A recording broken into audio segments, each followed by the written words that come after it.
Antarctica, ये शब्द सुनते ही हमारे दिमाग में सबसे पहला इमेज क्या बनता है? ऑब्वियसली अर्थ पर मौजूद एक ऐसी जगह है जहाँ चारों तरफ सिर्फ और सिर्फ बर्फ नजर आते हैं। ये बर्फ की चादरें 5 किलोमीटर गहराई और 1.5 करोड़ किलोमीटर के क्षेत्रफल पर फैला हुआ है। यानी एंटार्क्टिका का साइज अमेरिका से भी बड़ा है, करीबन अमेरिका से 1.5 गुना बड़ा। और यहाँ का टेम्परेचर की तो बात करो ही मत। चाहे गर्मी हो या फिर ठंडी, हमेशा किसी भी मौसम में यहाँ का टेम्परेचर -50 डिग्री से भी नीचे रहता है। -50 डिग्री से लेकर -90 डिग्री के बीच में ही रहता है। ना ही यहाँ पर रात का पता चलता है और ना ही दिन का, क्योंकि यहाँ हमेशा सनलाइट पड़ता ही रहता है। कोई कहता है कि इन एंटार्क्टिका के बर्फ के नीचे एक अलग ही दुनिया बसती है, यानी कि एलियंसों की दुनिया। साइंटिस्टों ने यहाँ पर अजीबोगरीब क्रिएचर्स के शव भी खोजे, अजीब सी दिखने वाली इंसानी खोपड़ियाँ खोजी, हजारों मीटरोइड्स खोजी गयी। मीटरोइड्स उसे कहते हैं जो किसी दूसरे ग्रह का अवशेष हमारे पृथ्वी पर गिरा हो। ब्लड फॉल्स को खोजा गया, जिसका पानी खून के रंग का होता है और साथ में यहाँ पर कभी बारिश भी नहीं हुई। इस सब के अलावा यहाँ पर कितने राज दफन है किसी को भी नहीं पता। आज भी रिसर्चरों की टीम आए दिन यहाँ पर रिसर्च करते ही रहते हैं।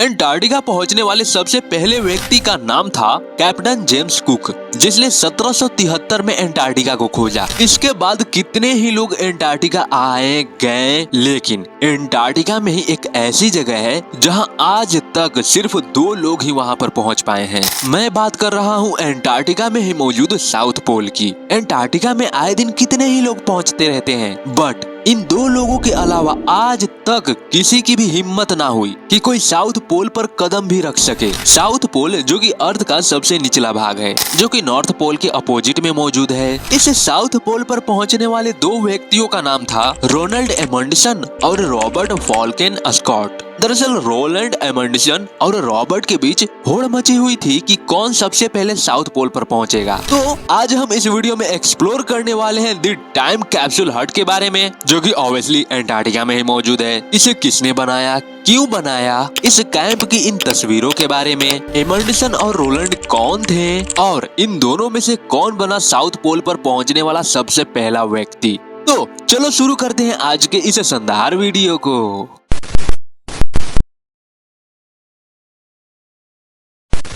रॉबर्ट फॉल्कन स्कॉट, जिसकी उम्र 43 ईयर। स्कॉट जो कि रॉयल नेवी ऑफिसर और खोजकर्ता था, जिसने 15 जून 1910 को स्कॉट अपने 34 साथियों के साथ अपने जहाज टिरानोवा से प्रस्थान करके साउथ पोल पर जाने के लिए निकला था। स्कॉट कार्डिफ वेल यूके से ऑस्ट्रेलिया अभी पहुंचा ही था कि इसके कानों में एक खबर पड़ती है। ये खबर स्कॉट के कानों में पहुंचते ही इसका साउथ पोल पर जाना और भी ज्यादा जरूरी हो चुका था, क्योंकि इसने अपने राष्ट्र को वचन देकर के आया था कि ये साउथ पोल पर पहुंचेगा ही पहुंचेगा। लेकिन अब इसके सामने एक कंपटीशन आ खड़ी हुई थी। दरअसल वो खबर ये थी कि स्कॉट के अलावा एक और खोजकर्ता जिसका नाम रोनाल्ड एमंडसन था, वो भी साउथ पोल के तलाश में निकल चुका था। रोनाल्ड एमंडसन, जिसकी उम्र 39 साल थी, जिसने अपनी अधिकतर लाइफ दुनिया के कोने कोने में घूमने में बिता रखा था। 19वीं शताब्दी के शुरुआत में ये बंदा एक बार एंटार्क्टिका भी आ चुका था। अटलांटिक और प्रशांत महासागर को जोड़ने वाली खतरनाक लहरों को एक छोटी सी नाव से पूरे समुद्र को पार करने वाला पहला व्यक्ति भी बन चुका था। 1909 में एमंडसन ने आर्कटिक के बर्फ से भरी पानी को नॉर्थ पोल तक ले जाने के लिए एक नए अभियान की घोषणा की, ताकि लोग इसकी चुनौती को स्वीकार करें। बट अमेरिका के 2 खोजकर्ता थे जो एमंडसन को मारने की धमकी दे रहे थे। इसलिए एमंडसन ने सीक्रेटली अपने इस योजना को बदलते हुए नॉर्थ पोल की तरफ जाने का फैसला कर लिया और बिना किसी को बताए अपने खास कुछ आदमियों के साथ निकल पड़ा। जाने से पहले एमंडसन ने स्कॉट को एक लेटर लिखा था, जिसमें लिखा हुआ था, beg leave to inform you from proceeding the Antarctica Amundsen. अगर अपने शब्दों में कहा जाए तो एमंडसन ने स्कॉट को नॉर्थ पोल पर चलने के लिए प्रस्ताव भेजा। ये खबर जब स्कॉट को मिली तब स्कॉट अभी ऑस्ट्रेलिया ही मौजूद था। ये न्यूज जब जर्नलिस्टों को मिली तब इन लोगों ने न्यूज़पेपर में ये इश्तेहार डालना शुरू कर दिया कि ये एक दौड़ है साउथ पोल तक पहुंचने का, run for the south pole. जब तक स्कॉट आता तब तक एमंडसन एंटार्क्टिका के व्हेल की खाड़ी रॉस आइस शेल्फ तक पहुंच चुका था, जहां पर इसने अपना एक पॉइंट बनाया रुकने के लिए। ये पॉइंट साउथ पोल से सिर्फ 60 माइल्स की दूरी पर था या फिर उससे भी कम।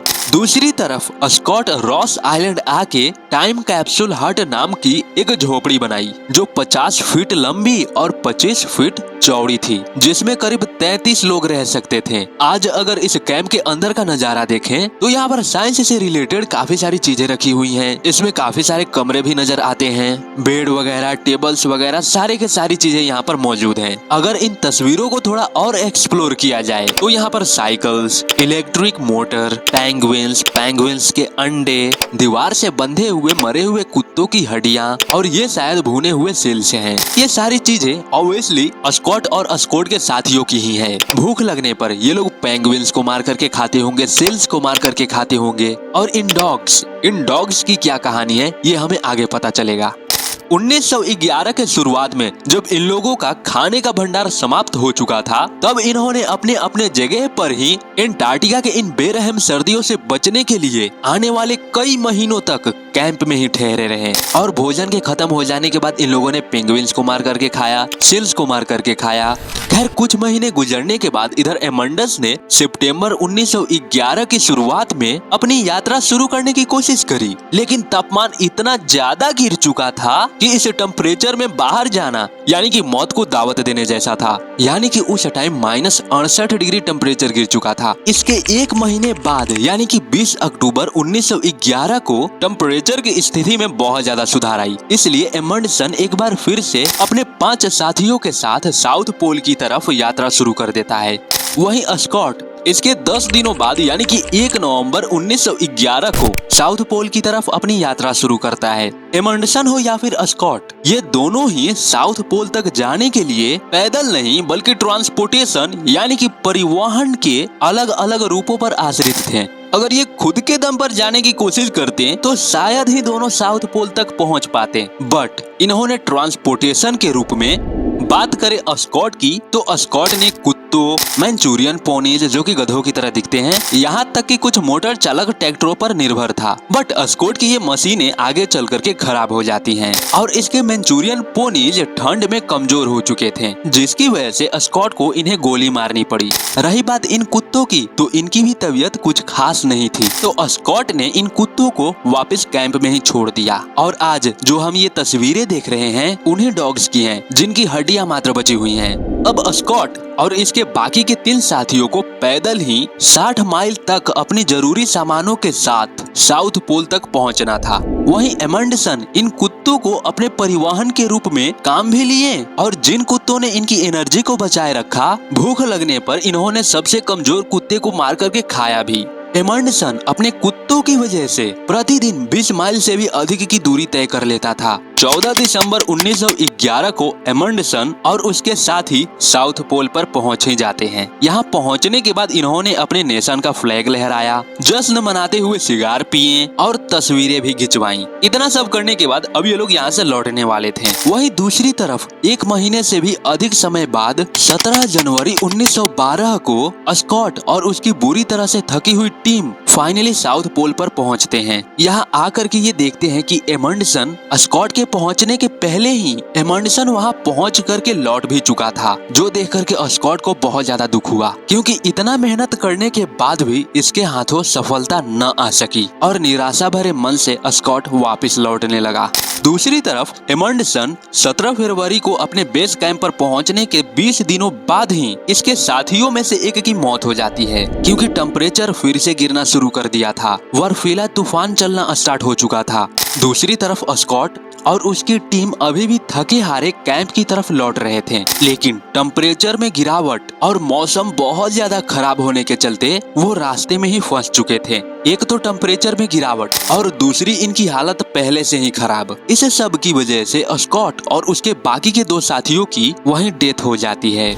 1912 के नवंबर तक स्कॉट की बॉडी खोजी गई। तब तक रोनाल्ड एमंडसन विजयी होकर के अपने घर भी लौट चुका था। ये थी इस कैंप और इन दो खोजकर्ताओं की कहानी। आई होप कि ये वीडियो तुमको इन्फॉर्मेटिव लगी हो। अगर लगी तो आपसे एक छोटी सी रिक्वेस्ट है, कृपया अपने एक प्राइजलेस लाइक को इस वीडियो को डोनेट जरूर करें। बाकी मैं मिलता हूँ किसी और नेक्स्ट वीडियो में, तब तक के लिए बाय बाय।